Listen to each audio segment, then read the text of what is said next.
In one archived interview, Roger Troutman tried to explain the difference between a Mick Jagger solo record and a Rolling Stones record. Sometimes, he said, an artist steps out alone simply because he needs to express himself without the weight of the group. It was an offhand comment about music, but in hindsight it sounded like a man who understood the cost of control. In the early hours of April 25, 1999, something went profoundly wrong in Dayton, Ohio.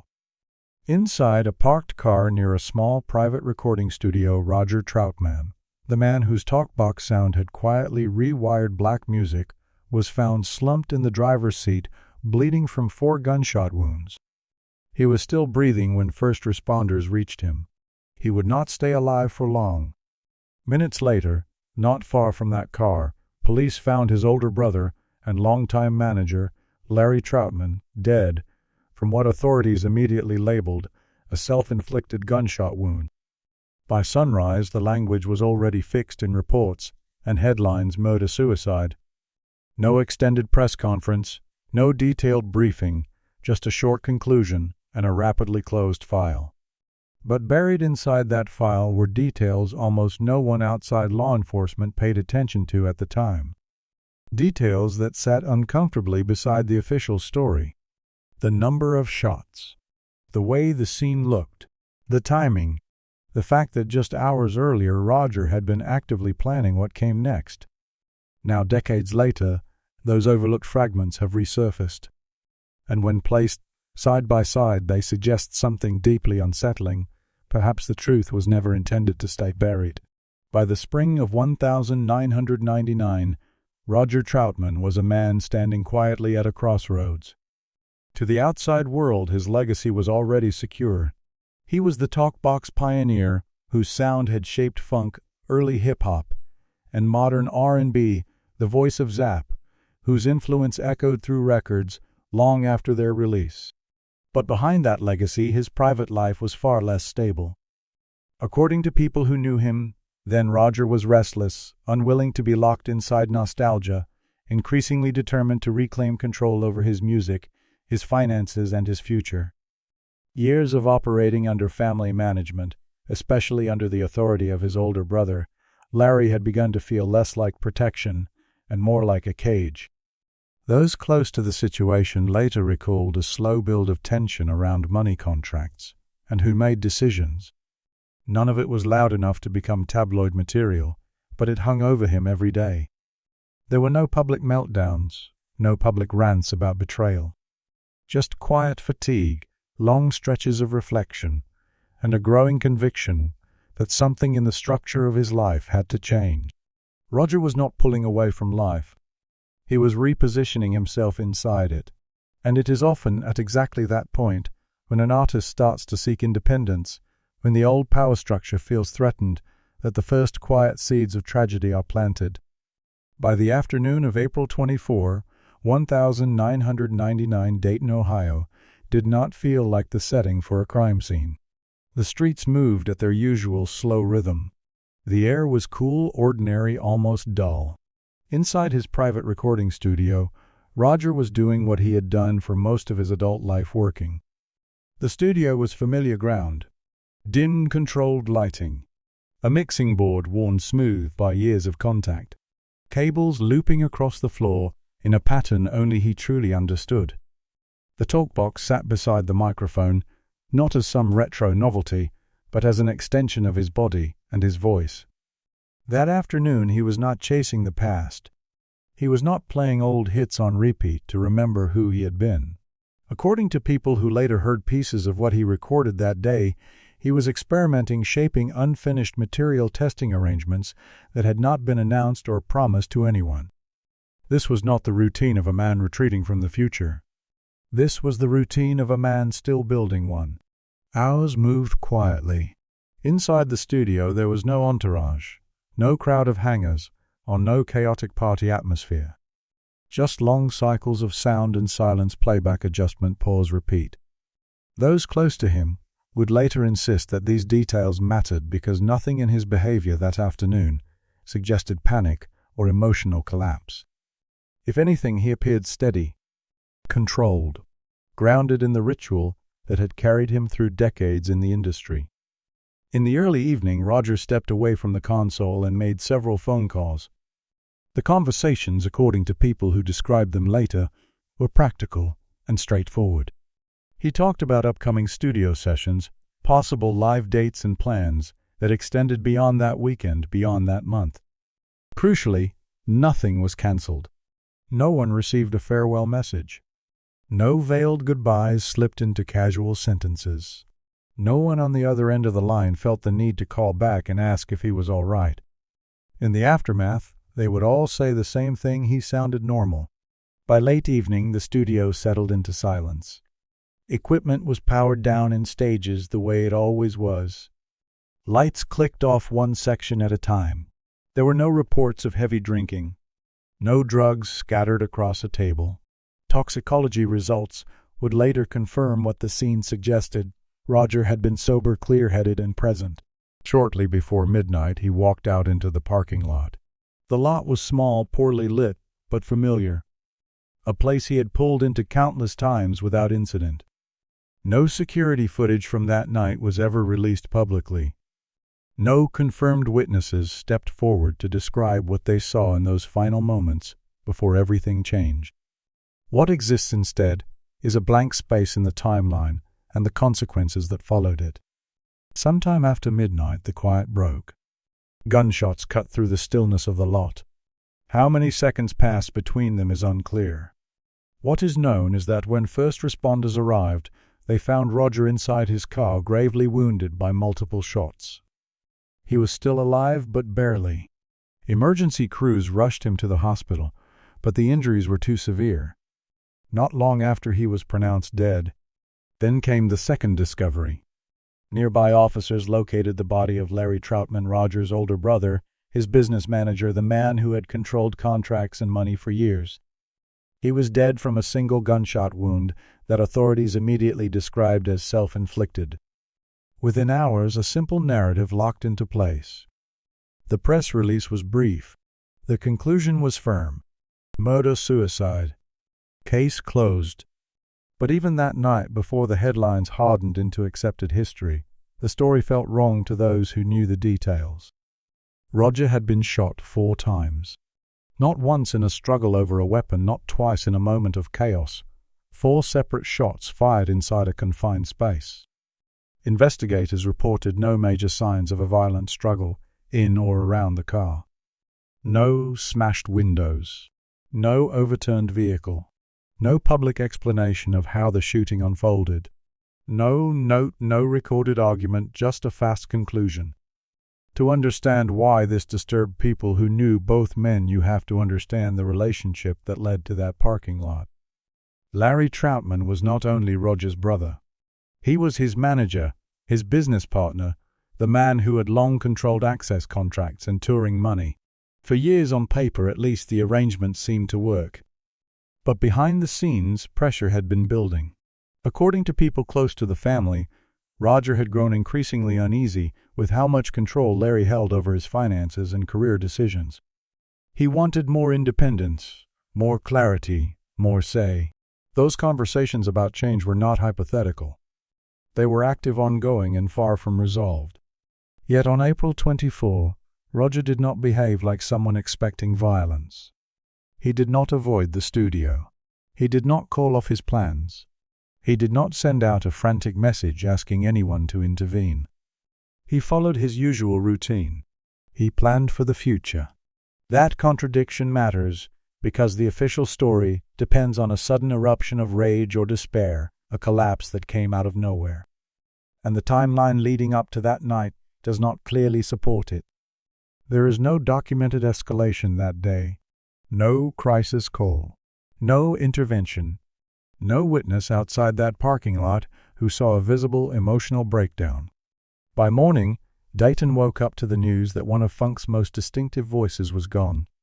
Coverage was short, respectful, and stripped of complexity. A tragic family incident, a closed file. But the last 24 hours of Roger Troutman's life tell a different kind of story, one of normal routine abruptly severed of plans, cut short without warning of a life that did not appear to be ending on its own terms. And as the sun rose on April 25, 1999, one thing was already becoming clear to anyone looking beyond the headline. Whatever happened in that parking lot was not as straightforward as it was being presented. This final day was not a self-contained tragedy. It was only the first chapter in a case that would remain full of quiet, unresolved questions. If you know someone whose life or personality mirrors this story, share their name in the comments. We'd like to explore their journey as well. What happened in that parking lot did not begin with a trigger pull. It began years earlier, quietly inside contracts, bank accounts, studio offices, and family conversations that never appeared in public. Long before April 25, 1999, the foundations for that night were already being laid. At the center of everything was Roger Troutman. To the outside world, Roger was the voice and face of Zapp, the man behind the talkbox, Sound the frontman, whose image, stage presence, and sonic signature defined the group. He was the innovator, the creative engine, the person audiences paid to see. Inside the studio, he called the artistic shots. He shaped arrangements, approved mixes, and signed off on the final sound. In the realm of creativity, there was no question Roger was the leader. But in the music business, power almost never sits in one place. Running parallel to Roger's artistic authority was another kind of power, quieter and more rigid. It had less to do with sound and more to do with signatures. That power belonged to his older brother, Larry Troutman. Larry was not simply a sibling. He was Roger's manager, his financial handler, the man who for years stood at the gate of every major decision. He negotiated deals. He handled touring income. He oversaw expenses, advances, payouts, and obligations. In many ways, Larry controlled the structure that allowed Roger to function as an artist. If Roger was the front-facing figure, Larry was the architecture behind him. In the beginning, the arrangement made sense. Zapp emerged from modest circumstances, and in that environment, family meant safety. Trust inside the household felt more secure than handing control to an industry infamous for exploiting black musicians. For a long time, having a brother manage the business seemed like the logical choice. But success changes scale, and scale changes everything. As Zapp's sound began to ripple through funk and eventually hip-hop, the money grew, and so did the complexity. Royalties from classic records, licensing agreements, publishing splits, touring revenue, side projects. By the late 1990s, Roger was no longer just a rising artist fighting for space. He was a legacy figure with a deep catalog and continuing demand. With that status came questions. Who controls what, who signs, which documents, who actually decides where the money goes? According to people close to the family, those questions did not always land well. Roger's increasing unease did not explode into lawsuits or public feuds. There were no fiery press conferences, no televised accusations. Instead, the tension stayed behind doors in private arguments that cooled into silence, in conversations that ended abruptly, in meetings where issues were raised but never fully resolved. Roger wanted more transparency. He wanted direct oversight of his business affairs, a clearer line between his creative authority and the financial machinery that supported it. He wanted to separate what happened in the studio from what happened at the accountant's desk. That desire alone was enough to shift the existing balance. For Larry, the manager role was not an accessory. It was identity, authority, and purpose rolled into one. He had spent years as the organizer, the protector, the negotiator, the one who, in his view, kept everything from collapsing. The idea that his role might be reduced, restructured, or replaced could be read not just as a business decision, but as a deep personal rejection. This is where the conflict thickened. Insiders later described arguments that grew sharper over time.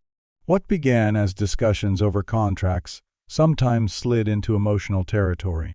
Debates about money became tangled up with pride, loyalty, and past sacrifices. There were moments when legal action was mentioned, not in formal filings, but as a looming possibility, an implied threat, a pressure point everyone recognized. The suggestion that Roger might seek outside management was especially explosive. It hinted at independence. It hinted at a future where decisions would no longer pass through Larry first. In a family where business and blood had long been fused together, that idea was destabilizing. By then, family and work were no longer separate categories. They had become fused into something that could be both protective and poisonous. Roger found himself locked inside a familiar industry trap, the artist who generates the value but does not fully control it. Only in his case, the gatekeeper was not a faceless corporation or a distant executive. It was his own brother. Walking away was not simple. Restructuring the relationship carried emotional consequences that went far beyond an ordinary break with a manager. Every shift in power risked tearing at the fabric of the family itself. And still, according to those who watched closely, Roger kept pushing. He became more inward, more guarded, more deliberate. He chose his words more carefully. He moved with quiet intention, planning next steps instead of lashing out publicly. He was not spiraling. He was calculating. That silence would later be misread. After his death, the official story leaned on the idea of a sudden emotional blow-up, a snap, a breakdown, an eruption. But people who understood the history said they saw something else, a long-running power struggle, unresolved and intensifying, hidden inside a family structure that looked stable from the outside. The danger in such battles is rarely in the arguments themselves. It is in what happens when one side feels cornered, when control seems to be slipping away, and there appears to be no safe way to regain it. By early 1999, the ground under the Troutman brothers had shifted. Roger was no longer quietly accepting the old arrangement. He was preparing for something different. New music, new deals, new boundaries. A different map of who decided what. No one can point to a single conversation that sealed what came next. But the cumulative pressure was unmistakable. This was not a feud between strangers. It was a collision between blood and authority. And collisions like that do not always announce themselves with screaming broken glass or public threats. They build. They wait. They erupt when someone believes there is no other way to prevent loss. On the surface, April 24, there looked uneventful studio work, phone calls, routine habits. Underneath it carried years of unresolved strain. Strain that never appeared in court documents, never showed up in a public statement, never received official acknowledgement. When the police later reduced everything to a single phrase, murder-suicide, they compressed a long, tangled history into one moment of violence. Context disappeared. Motive was flattened. Responsibility became a simple label. But the reality remained that final night did not come out of nowhere. It was the endpoint of a relationship twisted by money, identity, and control, a relationship in which one man was reaching for freedom and another may have seen that freedom as an existential threat. By the time the sun rose over Dayton, on April 25, 1999, both brothers were gone. With them went the only two voices that could fully explain how a bond that had once built a musical legacy ended in gunfire. What remained were unsigned documents, renegotiations that never happened, arguments that froze mid-sentence, and a legacy forever shadowed by one question that no official report could truly resolve. When control becomes more important than blood, how does it ever end peacefully? If you know someone whose life or personality mirrors this story, share their name in the comments. We'd like to explore their journey as well. The next chapter of this story unfolds exactly where the last one left off, in the quiet, just after control began to slip away. Shortly after midnight, on April 25, 1999, the parking lot outside Roger Troutman's private studio in Dayton, Ohio, looked unremarkable. The pavement was still. Streetlights hummed their low electric tone. There was no crowd gathered, no police tape, no flashing lights yet. It was the same small, ordinary space where Roger had parked his car countless times before, until that night when it became the final frame of his life. When first responders arrived, they found Roger inside his vehicle, slumped but still breathing. Blood had spread across the seat and center console, tracing the path of something irreversible. He had been shot 4 times. Not once in a panicked accident. Not twice in a chaotic struggle. 4 separate gunshot wounds inside a confined space where every movement, every angle, every inch carried meaning. According to reports, one of those wounds entered from behind. That single detail would later unsettle people familiar with how close-range shootings typically unfold. It suggested positioning. It suggested sequence. It suggested a moment when Roger was not facing the person holding the gun. The car itself told a different, quieter story. The doors were closed. There was no shattered glass scattered across the asphalt, no sign that the vehicle had spun out or crashed, no skid marks, no bent metal. Nothing indicated a frantic attempt to drive away. Inside, there were no widely reported signs of an extended physical struggle. No obvious evidence of a long fight over the weapon. The car had not rolled forward or smashed into anything. It remained where it had been parked as if time had frozen around it. This was not the typical scene people picture when they hear about a sudden explosion of violence. Public reports did not speak of defensive wounds on Roger's hands or arms. There were no detailed descriptions of bruises from a prolonged confrontation in the car, and yet 4 rounds had been fired. Inside such a tight space, pulling the trigger once could be described as reflex. Doing it 4 times suggests something different: repetition in tension, or a rapid escalation with very little resistance. Especially when one of those shots came from behind. Investigators would later confirm the number of wounds, but offered few public answers about the order in which they were inflicted. And in cases like this, order is everything. Sequence writes its own narrative. Did the first bullet incapacitate Roger? Immediately did he have time to turn, to raise an arm, to speak? Were the shots fired in quick succession, one on top of the other, or with pauses between them? Was there a moment for hesitation, for words exchanged, for a plea, for regret? The official file, as it was presented to the public, did not address those questions in detail. Roger was rushed to the hospital alive, though barely. Medical staff worked quickly, but the injuries were catastrophic. Not long after arrival, he was pronounced dead. By the time that call was made, the night had already taken another turn.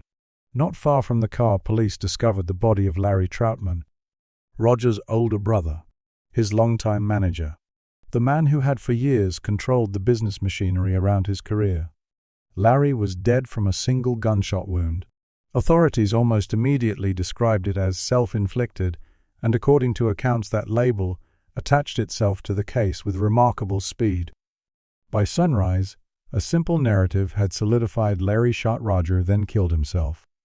Murder-suicide. The phrase appeared in headlines and reports short enough to fit in a sentence heavy enough to close a file. But within circles familiar with forensic work, the case did not feel entirely settled. In shootings involving multiple wounds inside a stationary vehicle, investigators typically reconstruct the event with precision.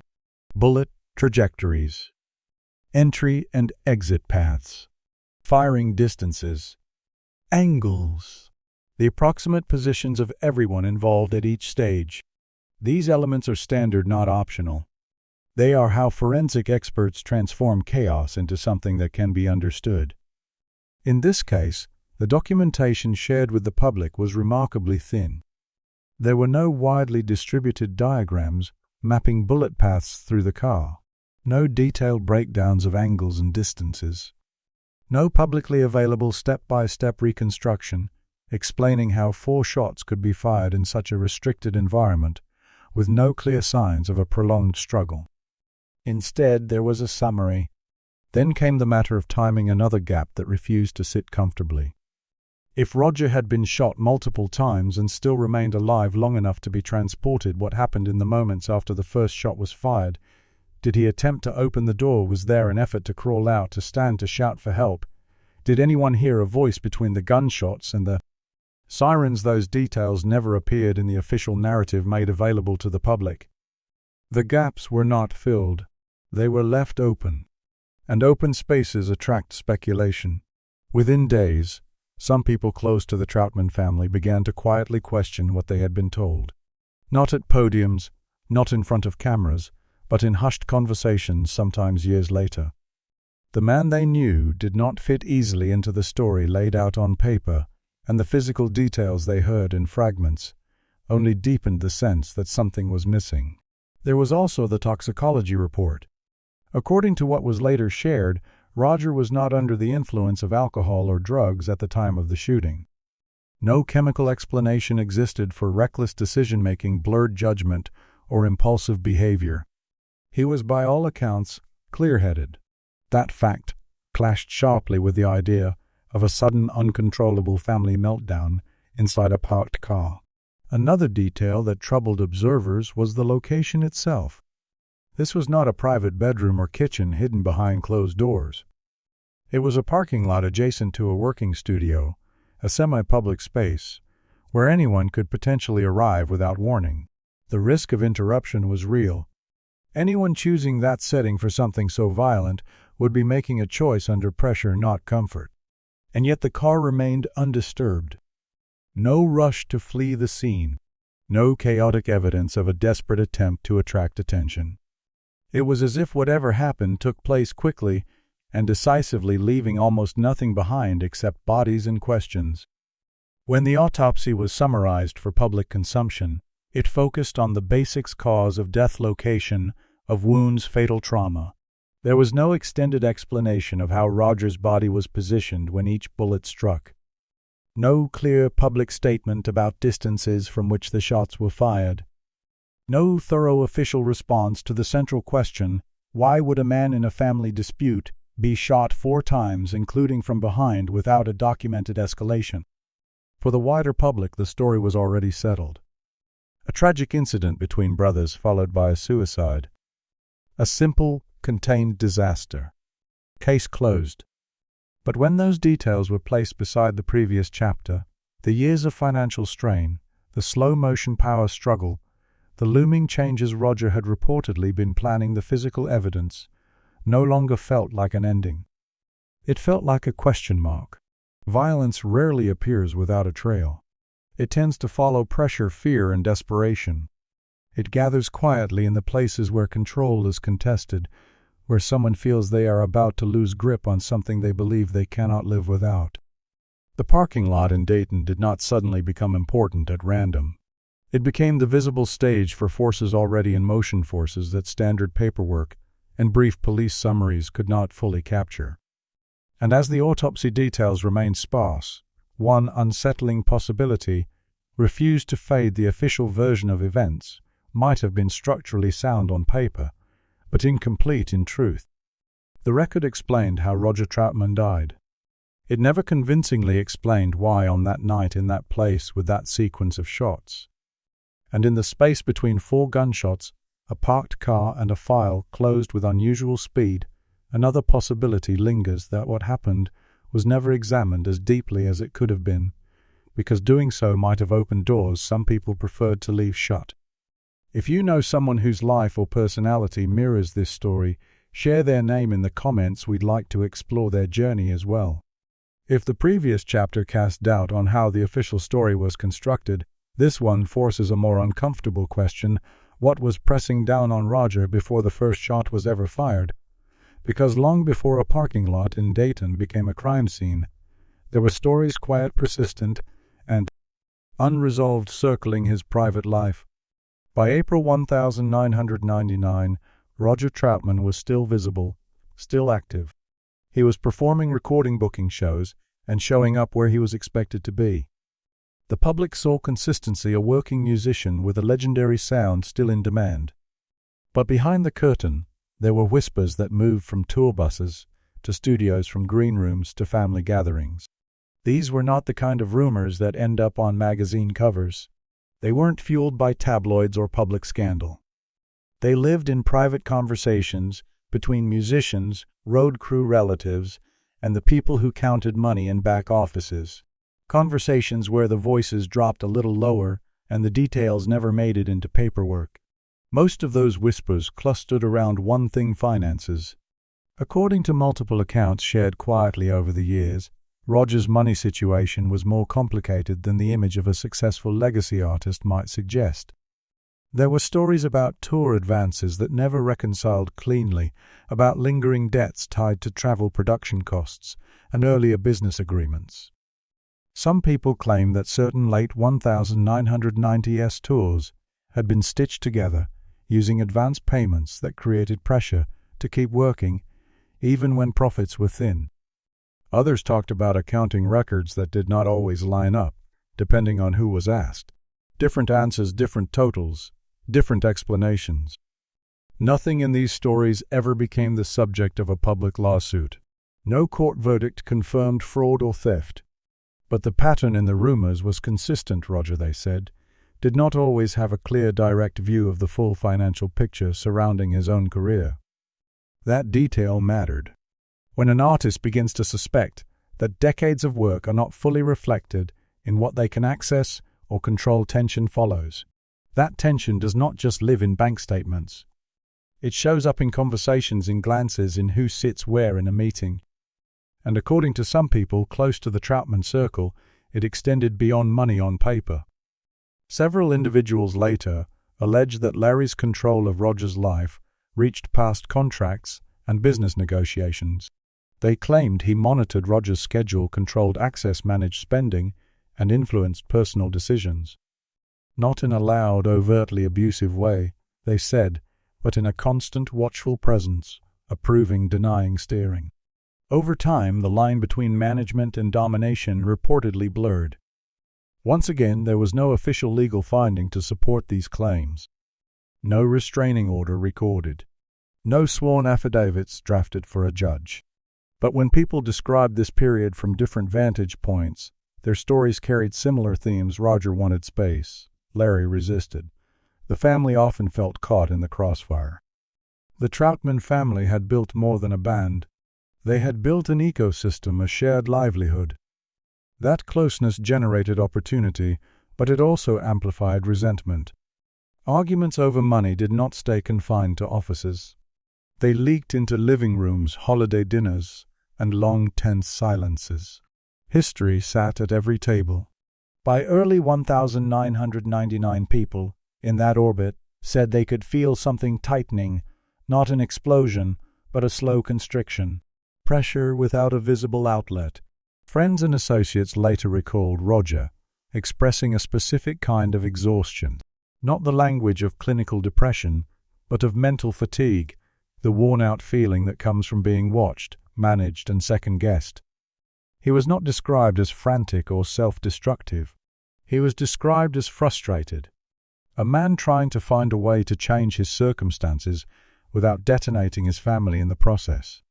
That balancing act, seeking independence, while trying not to shatter blood ties, became its own source of stress. Then there were the family dynamics themselves. For decades, the Troutmans' business and personal lives had been intertwined. The same people who handled deals also shared meals. Success and sacrifice were woven together. Over time, that overlap created invisible debts and invisible expectations. Who owed what to whom, who had built what, who deserved control. By the late 1990s, according to insiders, those questions were not theoretical. Roger was said to be quietly exploring ways to restructure his management. Not necessarily to banish Larry completely, but to reduce his authority, to separate family affection from financial oversight, to gain direct control of what he had earned. Even the idea of such a shift would have carried huge emotional weight. For someone whose identity was tied to being the protector, the gatekeeper, the one who handled everything, the thought of losing that position could feel catastrophic. It was not just money at stake. It was pride, history, and power. This is where rumor turns dangerous. Because even if none of these claims were ever proven in a courtroom, they help explain why the official murder-suicide story never fully settled in the minds of people who knew the family. They offered a motive without documents, pressure without subpoenas, a power struggle without a paper trail. And when the worst happened in that parking lot, those undercurrents were never given much public scrutiny. Investigators did not release detailed financial records to the press. They did not lay out a timeline of disputes over contracts and money. They did not frame the shooting inside a documented pattern of long-term tension. Instead, a tragic label was applied and everything complex was folded underneath it. Those who lived close to the situation understood that rumors do not appear out of thin air. They grow from patterns, from discomfort, from imbalances no one successfully corrects. Still, one point must be made clearly, the way some observers have insisted over the years. There is no legal proof that financial conflict control issues or family pressure directly caused Roger Troutman's death. No judge ever ruled on these allegations. No official report stamped them as fact. What exists instead is something more unsettling, a collection of unresolved questions that were never given the time or space to be answered properly. Roger Troutman died at 47 years old, in circumstances officially described as sudden and final. Yet the accounts surrounding his final months describe a man under quiet strain, negotiating money he did not fully command, navigating relationships he could not easily escape, pondering changes that threatened old power structures. When those forces collide, tragedy does not always leave obvious fingerprints. Sometimes it leaves silence.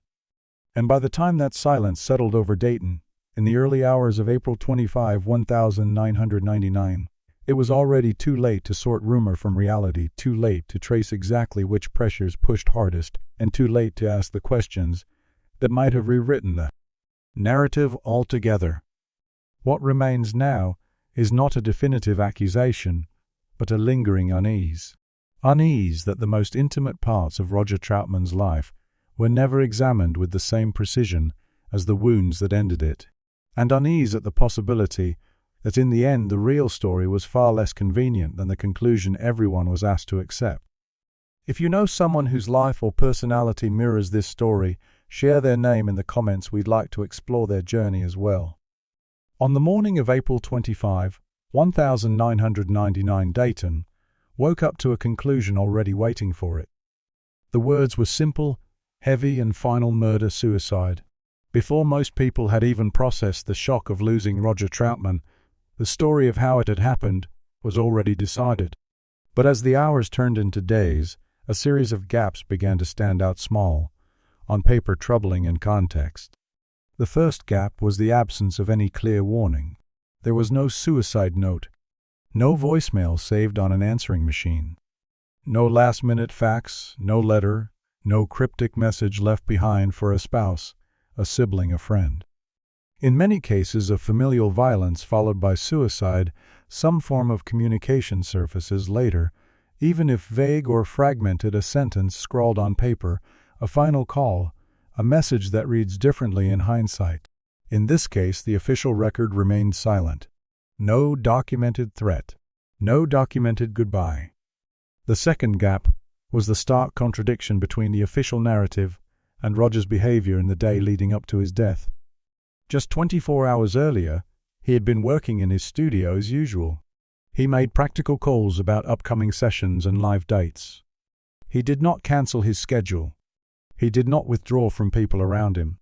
Toxicology results later showed no presence of drugs or alcohol that might have clouded his judgment or sent him spiraling. The version of events that required a sudden emotional collapse sat uneasily against a timeline that reflected routine stability and forward planning. The third gap lived inside the forensics themselves, or rather in what was not shared. Public reports confirmed 4 gunshot wounds, including at least one entering from behind, inside a stationary vehicle that showed no major signs of a struggle. What was not made public were the finer details that normally anchor such investigations: complete bullet trajectories, precise firing distances, carefully mapped angles, and a clear sequence of impact. In close-range shootings, these elements are standard tools used to reconstruct movement and intent. Here they were compressed into brief summaries. Without them, any attempt to truly piece together what happened inside that car becomes speculation. The fourth gap was the issue of sequence, the single factor that could alter the meaning of everything. Did the first shot disable Roger immediately, or did he have a moment to react, with the shots fired almost on top of one another, or with noticeable pauses, Was there time for an argument, for pleading for a final exchange? Did he shift in his seat? Did he reach for the door? Sequence is not a minor detail. It shapes the story of intent, fear, and control. Yet the official file, as understood publicly, did not walk anyone through these critical seconds. The fifth gap was the speed with which the case effectively closed. From scene to conclusion, the timeline moved quickly. There was no series of detailed public briefings, no extended explanation of the investigative process, no step-by-step presentation of evidence to the press. The label murder-suicide settled over the case like a lid. Once in place, it left little room for alternative interpretations to be examined, let alone taken seriously. Convenience appeared to win over curiosity. Finally, there was the question that almost no one in authority seemed eager to explore in depth, the possibility of a third factor, whether person or pressure. No evidence has ever been presented to prove a third party was directly involved.